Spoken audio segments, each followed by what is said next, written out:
One of the best ways that you communicate to fans of your work is through your social media. Now, you have over 62,000 followers on your Instagram account, which is sitting pretty, which you create personal mini memoirs. What has it been like navigating the social media world as you've gained more and more attention from people who connect with your personal story? Yeah, it's strange.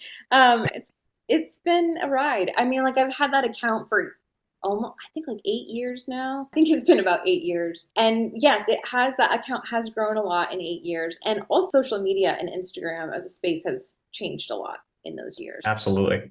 Right? I mean, like, it's a whole other landscape in a lot of ways. And when I started that account, it was very important to me. Like, one of my main goals was human connection. So I felt really alone in my experience of disability in that space. It became this space of like really deep and authentic connection with other people. And maintaining that space as an authentic, genuine, true space has felt really important to me, like more important to me than almost anything in my priorities on my social media presence. Like I want that space to be genuine. And so there's not a single thing that I will post in that space, stories, reels, posts, whatever. There's not a single thing that goes into that space that I don't feel truly connected to. And that has been something that I feel very strongly about and like kind of unwaveringly as it has gotten bigger. I have felt more and more that has been a bigger and bigger priority to me. Because I think that as it gets bigger, I don't know, there's like pressures that would turn into something else, that there would be pressure for it to post things that I think people expect me to post or at a speed that I think the algorithm encourages, right? So for good or bad,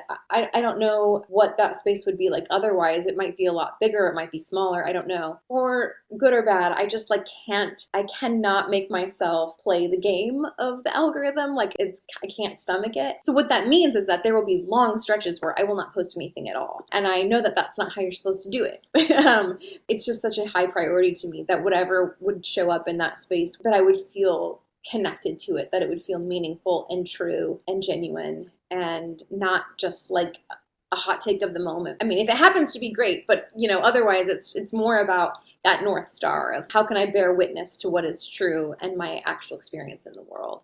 And Absolutely. so I've been really pleased, I will say, for like how it has changed as it's gotten bigger, but I've been very, very pleased by the people that seem to show up in that space. They're some of the loveliest humans, and I'm like knocking on wood. Tomorrow it could change, but it's been a really beautiful, it has continued to be a really beautiful community, and I feel very lucky about that. But I also wonder and hope that maybe part of that is because it has been such a high priority for me to make that space just about genuine human stories and connection with other humans. That's always been my priority. The day that I feel unable to do that anymore is probably the day that it's done, because that's kind of what it's been about for me.